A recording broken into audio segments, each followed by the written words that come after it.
it differently. All right, the question is this. Why is it that we should prefer a framework of justice over what the resolution actually says? Because what I'm saying is my framework is whoever narrows the gap between rich and poor more should win. Why should we prefer your non-resolutional framework over my resolutional framework? The reason that we should prefer our supposed non-resolutional framework is because the fact is that what we're supposed to do if lowering the wage gap, we're doing this in the terms of justice. So therefore, by your framework, actually go as our framework of justice. So therefore, it is resolutional. But I'm not saying we should or shouldn't narrow the gap for justice reasons. I'm saying this is gonna narrow the gap. If I narrow the gap more than you narrow the gap, hasn't my side done more to alleviate income inequality? I got nothing to that. Anybody have an answer to that? Okay, look, what you want to say is this. It's insufficient to affirm to just show that you technically narrow the gap, because we have to factor in that it says alleviate.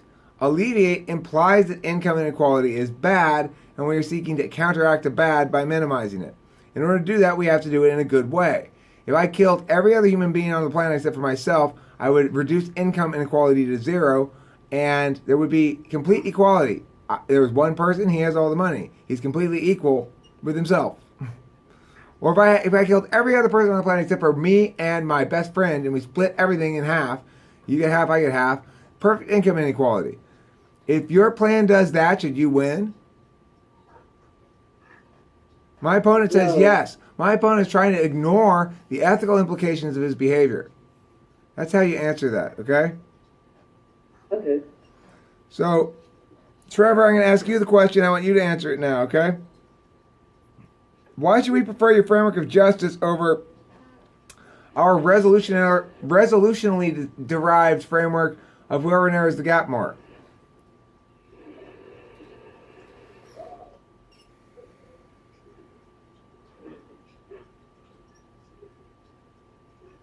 Trevor. You want someone else to demo it again for you? Pay attention this time. Lyle, answer the question again. I'm going to ask it again. This time, Trevor, pay attention. Write it down and be prepared to answer it yourself.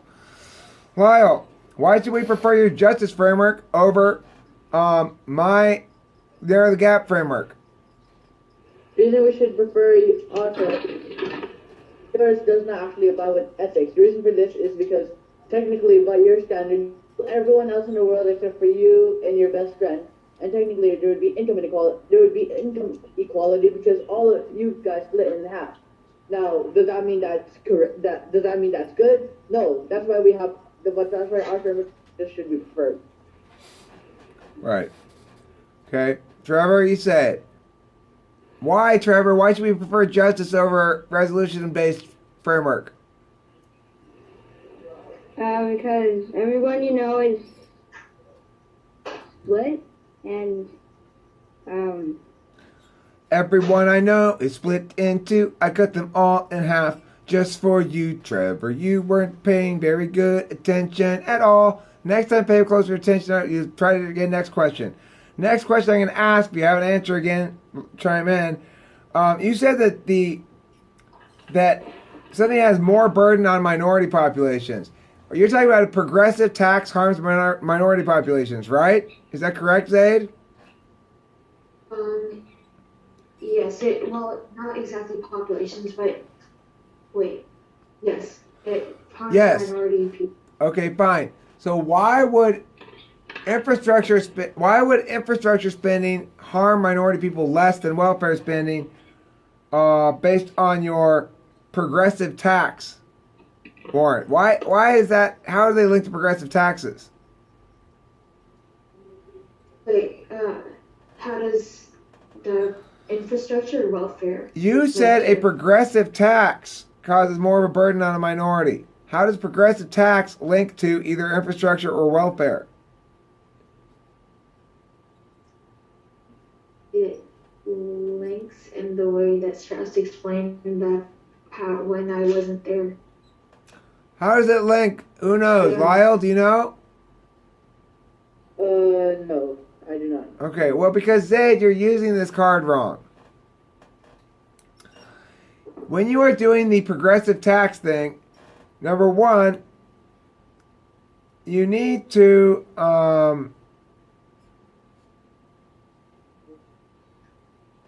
either argue. Okay, well, in this case, you need to say that welfare. First, you need to establish before you can run this. You're doing it fine, actually, David. You need to establish one thing you didn't establish.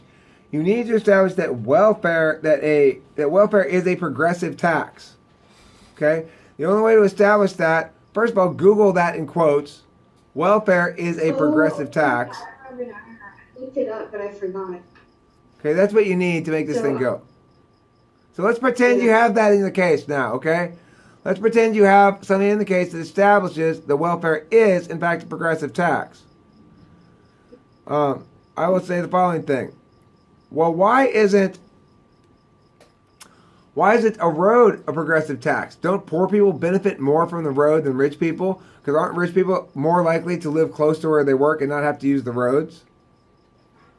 Well, no, because what we're trying to say with this progressive tax card is that when you have a progressive tax, you're taking money from the rich people and redistributing it, giving it out back to the poor people, and that's not the same as collecting taxes to make public Infrastructure projects. Okay.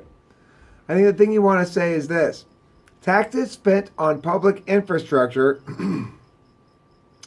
are taxes that are spent in a way that every taxpayer can reliably expect to gain some benefit from. The justification for taxes is we all contribute because we all take advantage of a shared public resource, namely the roads. When we are spending tax dollars on stuff we do not all take advantage of, like the roads, then the justification starts to break down for stealing the money in the first place, right?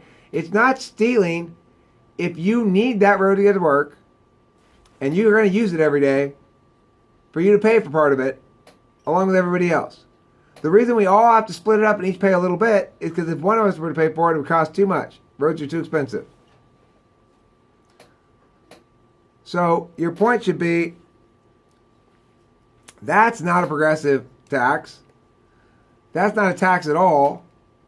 That's being a member of society and contributing to society's shared needs in order to ensure one's own individual ability to function.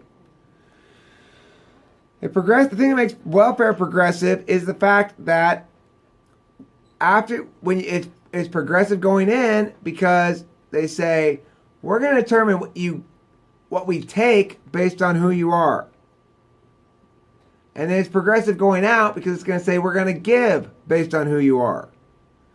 You want to define a progressive tax as a tax that biases government service and government obligation in favor of some and against others. Define a progressive tax as a government policy, a tax that decides how much to tax according to who you are going in, and then this does it who you are going out. That just makes it like a progressive tax, which is to say, not only do the rich people get the negative impacts of a progressive tax going in, namely they have to pay more, they also get the negative impacts of a progressive tax going out. They don't get to share in any of the benefits. So in that sense, it's not communal at all. There's nothing communal about it, because it's one group plundering from a smaller group that can't defend themselves. That's called plundering, not anything else. Okay? So, go. What are we talking about? Let me ask you. let me ask this question. How can you say that welfare is a progressive tax when it's not a tax at all? It's an expenditure.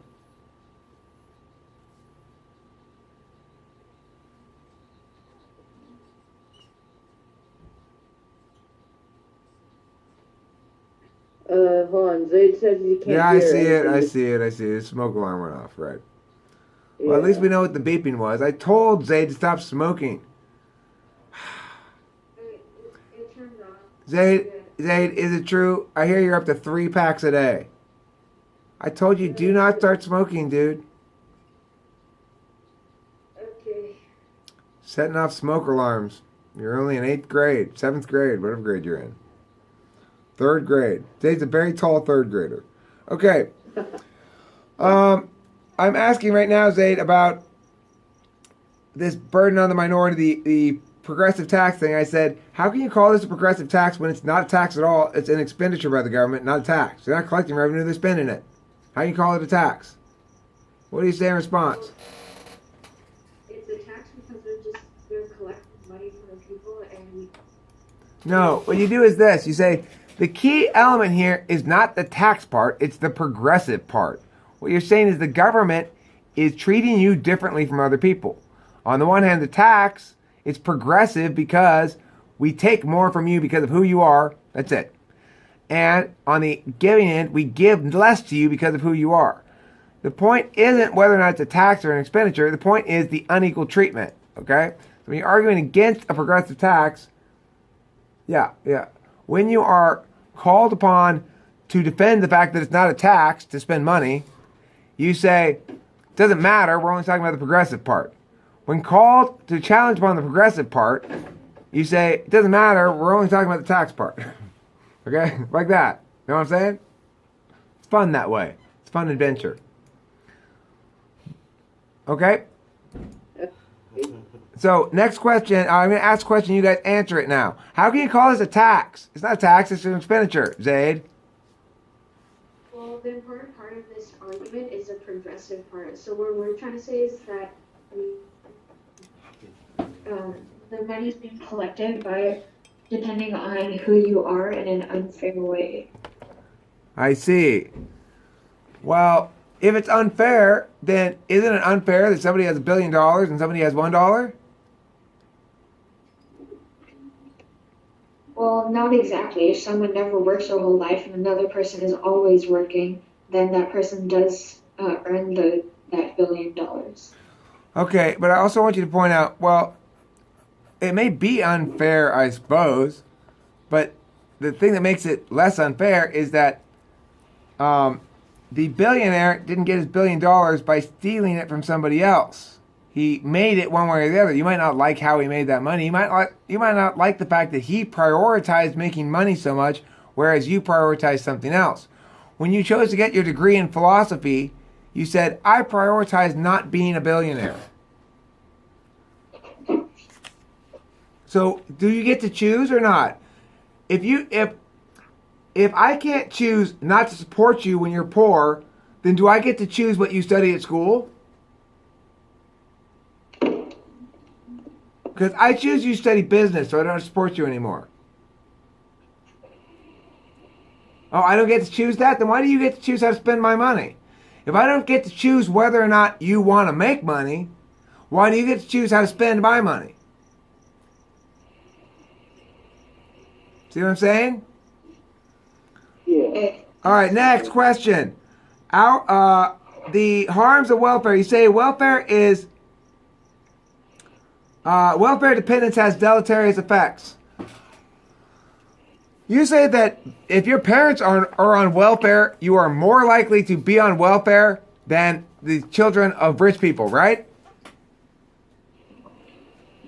That's one warrant. Okay, that's one of your warrants. Well, I'm going on one at a time. One of your warrants says if your parents are on welfare, then you're more likely to be on welfare than if your parents are rich, then you're less likely to be on welfare. Okay, but the question I have is, if you are on welfare, are you more likely to be poor when you're grown up than if you're not on welfare.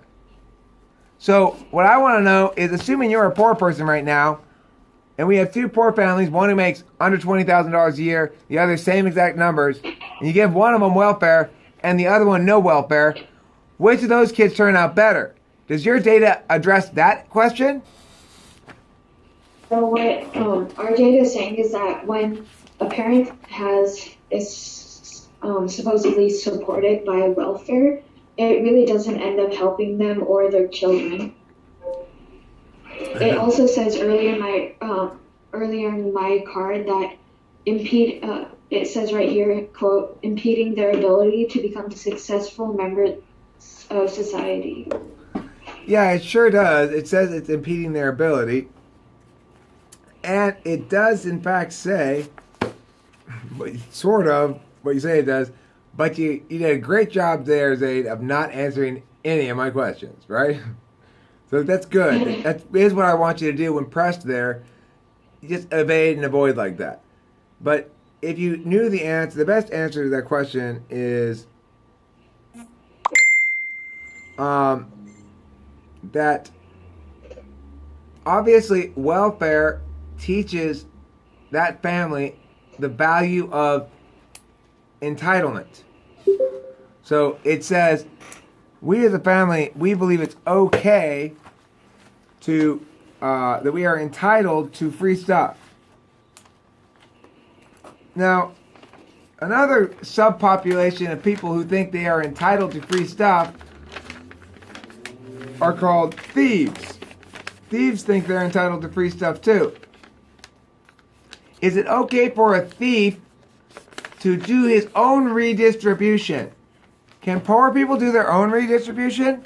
Instead of waiting for the government to tax the rich person and then getting money that way, is it okay for the poor person to simply go steal some of the rich person's stuff? Well, why not? It's fair, right? The rich person has too much money and the poor person has too little. So don't focus too much on fairness. Focus more on rights and stuff like that, and actual strength of argument. If I say to you, Wait, go ahead, ask. but his friend justice. Okay, but so fine. If you're defending that justice argument, though, you're gonna have to say, my opponent has a tough road to hoe here. Number one, are you or are you not saying that income inequality is a matter of injustice? Is income inequality unjust or not? Yes or no, Zaid? It's not. Well, that can't be answered by a yes or no question. It's more complicated. The progressive tax that we're talking about, that creates injustice. Okay. Oh my. That's good. Good job, Zaid. Good. That's great. Okay. But what I'm saying is your criterion is justice, right? And you're telling me you won't answer the question whether income inequality is an issue of justice or not, and yet you're using it as your criterion on this topic. So how are you possibly going to squirrel out of this one?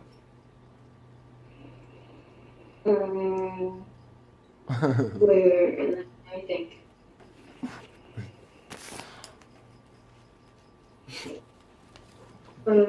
I'll try saying yes, it's unjust. Okay, you could say yes, it's unjust, but you could say this. All I know for sure about the justice issue is that, what are you, AF or net? You're AF. Is that affirming this resolution produces net justice for the reasons that I've described. Okay? We know that for sure. And we know that for the reasons I described because, and you can start going into the becauses, right? So what you're doing is you're answering his question by avoiding it, but you are affirming the justice thing first and saying, well, look, my position is this creates justice in the following ways. Now, you're asking me, is income inequality itself just or unjust? The question of whether income inequality itself is just or unjust is really dependent upon how that income inequality was achieved. So, if I achieved better income than you by stealing your stuff, then income inequality is bad. If I achieve income inequality equal to, proportional to my increase, but the amount of work I do more. For example, if two people work at a job and they can work anywhere between 20 and 40 hours a week as they see fit. One person chooses to work 20 hours every week because he likes more leisure time. The other person chooses to work 40 hours a week because he wants more money. Now, at the end of that year, should we take away some of the 40 hours a week person's money and give it to the 20 hours a week person?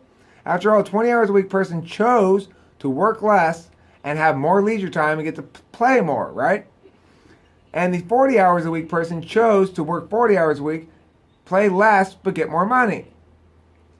So should he have to help pay for play guys' playtime? If so, why doesn't he just work 20 hours a week and play too? And everybody plays and nobody pays for it. And then nobody gets to play at all. Wait, but can't we pretty much answer most questions by saying, oh yes, we have to get rid of income tax, blah, blah, blah, blah, blah, but we can't do it with welfare reform? Yeah. Right, well, you can do that, sure. You can say, we have to get rid of income inequality, but we can't do it with welfare reform, sure. But what I'm saying is, if you allow yourself to get pinned on whether income inequality itself is just or unjust, then what's going to happen with this case is you're going to double bind yourself. Because I'm going to say, oh, you've just committed to income inequality being unjust. As a consequence, you've just conceded to my framework. My framework is narrowing the gap is exactly the same thing as what we should vote on. You're saying narrowing the gap is exactly the same thing as justice, and justice is what we should vote on. So you've conceded to my framework now that justice is not an issue we need to talk about.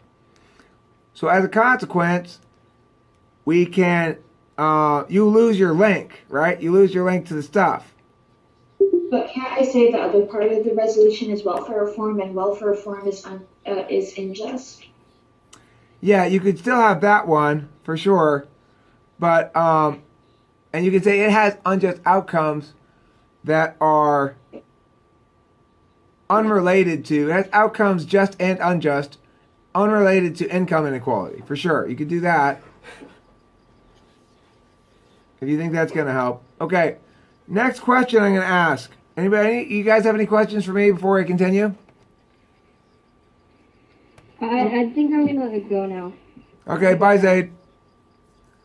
Lyle, you want to read? Trevor. Bye. Bye. Lyle? Oh, that's Trevor? Bye, Trevor. Whoever said bye, goodbye. Whoever didn't say bye and hasn't read their case yet. Lyle, would you like me to read me your case now? I didn't really go over all the welfare stuff, but we'll touch, I'm sure, similar stuff in your case. So let's hear it. It's an F case, so... All right, cool. Start now. Hello, my name is Lana, and I am on the affirmative side resolution. So our framework will be a cross-reference analysis with a focus on of helping the individual person. So our first contention is EPI 2014-8. Tag: 3 potential infrastructure packages would yield from $18 billion to $250 billion annually. Scenario 1 cancels all of the scheduled cuts stemming from budget sequester across the board to discretionary spending called in for the Budget Control Act, of yielding an average of $30 billion annually over the next decade for infrastructure investments. Scenario 2 implements a package of green investment to a large increase in investment in the energy efficiency of residential commercial building, upfront investment to construct a national smart grid, yielding $92 billion annually in infrastructure investment over the next decade. Scenario 3 makes an ambitious investment in largely traditional infrastructure projects and transportation utilities to nearly close to U.S. infrastructure deficit identified by the American Society of Civil Engineers, and yield $250 billion annually in infrastructure investment between now and 2020. Second condition, Quoza 2013. Tag: by using infrastructure projects, the multiplier effect kicks in and results in an economic boost that lessens income inequality and poverty. Infrastructure projects, electricity, road, airports, water system, etc., are the foundation of modern economies. They have a huge multiplier effect. Dollars spent on infrastructure leads to an outcome greater than $2. When you put in a power plant, you not only generate employment directly through construction and operations at the power plant will also create an industrial base to what the plant wants to tap power. These industries would get more entrepreneurs and employ more labor. These workers would purchase more goods from the market and create a virtuous cycle. When you put a road through a backward area, you bring them close to employment options, markets, and better healthcare. Infrastructure is the key to wiping poverty. China and India are humans when it comes to infrastructure spending. While China's spending on roads and power exploded since last 1990s, India stagnated. Unsurprisingly, this increased spending infrastructure turbocharged the Chinese economy since that period and built up a sizable lead over India. Our third and final contention is EPI 2014b. Tag. In the near term, increase in infrastructure spending would significantly boost economic activity and employment. A debt-financed $18 billion annual investment in infrastructure yields a $29 billion increase in GDP and 216,000 net new jobs by the end of the first year, with the increased levels then sustained over the next decade. Under scenario 2, a debt-financed package of green investments totaling $92 billion annual boosts GDP by $147 billion and generates 1.1 million new net jobs by the end of the first year, with the increased levels sustained over the next decade. Under scenario 3, a debt-financed $215 billion annual investment boosts GDP by $400 billion and overall employment by 3 million net new jobs by the end of the first year, with decreased levels then sustained over 7 years of the investment. Any method making these infrastructure investments deficit natural reduces their impact on near-term activity and employment. But every method except cuts to government transfer still leave a net positive impact. Taking a strong vote for the affirmative side of resolution. Time. Interesting. Good. Let's ask some questions about it, shall we? My first question is, could you talk to me about this smart grid plan of yours in the first, is that in your framework? 18, 20, $250 billion, $30 billion per year? Talk to me about that. Smart grid it's in my first contention. Oh, that's your first contention? What's multiplier effect? That's part of the multiplier effect is my third contention. But isn't your third contention near-term employment? I'm sorry, what? Wasn't your third contention near-term employment? In the near term, increase in infrastructure spending would significantly boost economic activity and employment. Yeah, that's your third one. Yes. But that's not when you read it. I mean, that's when you read the third one. Multiplier effect, you said at the beginning, before China. Oh, that's my second connection. Multiplier effect. What's China then? China is my second contention. You just said your multiplier effect. Also, your second contention. Is China an example for multiplier effect? The multiplier effect is the second contention. But China and India are used as examples. All right, thank you. Okay, good. Thank you. Now I understand what happened. Now I understand why I was confused. We're good to go. This is 1, 2, 3. Okay, I didn't miss numbers. Fine. All right, so I want to hear about this infrastructure deficit. Who are these people that say we have an infrastructure deficit, and what does it mean? The infrastructure deficit that we have it's saying that I'll start with saying that's identified by the American Society of Civil Engineers, and the infrastructure deficit is the fact that America doesn't have the infrastructure that it needs to prosper. The fact is that the infrastructure that we have right now is outdated and therefore needs to be renewed. However, the government has not done anything. And how much is it? How much do these scientists say we need to spend a year on it? There are multiple amounts that we could spend on. According to your card. According to your card, what does it say?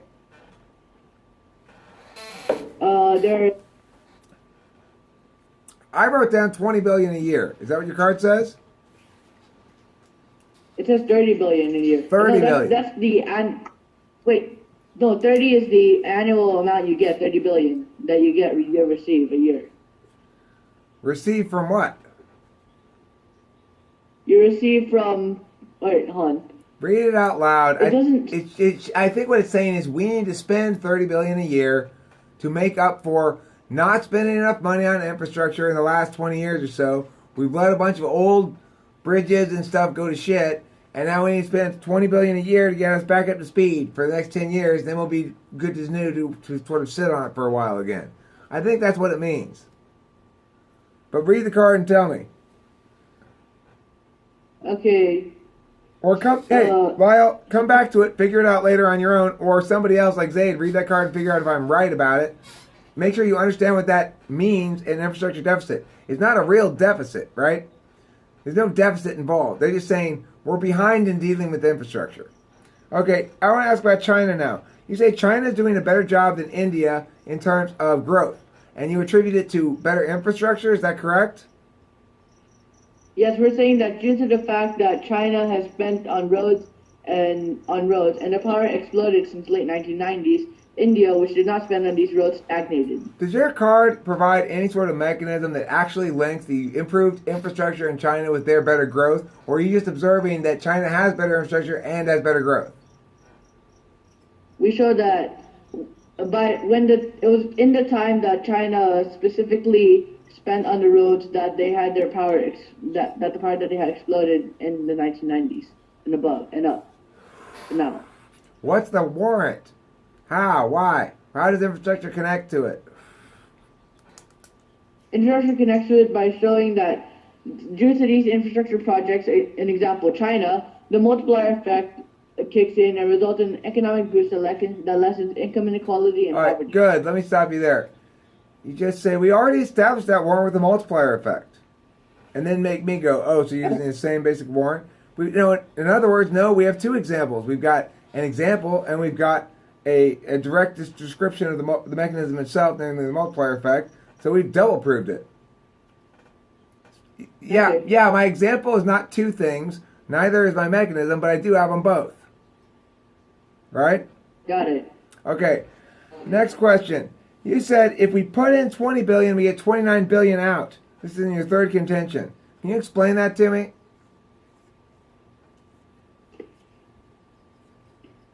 Wait. Oh. We're saying that if we put $18 billion annual investment in infrastructure, it yields a $29 billion increase in the GDP based on the near. No, I understand. Okay, good. Thank you. It's 18 and 29, not 20 and 29. Fine. But my question is this. How long before... First, you go minus 18 billion to spend the 18 billion. How long before that 18 billion comes back to you in the form of 29 billion?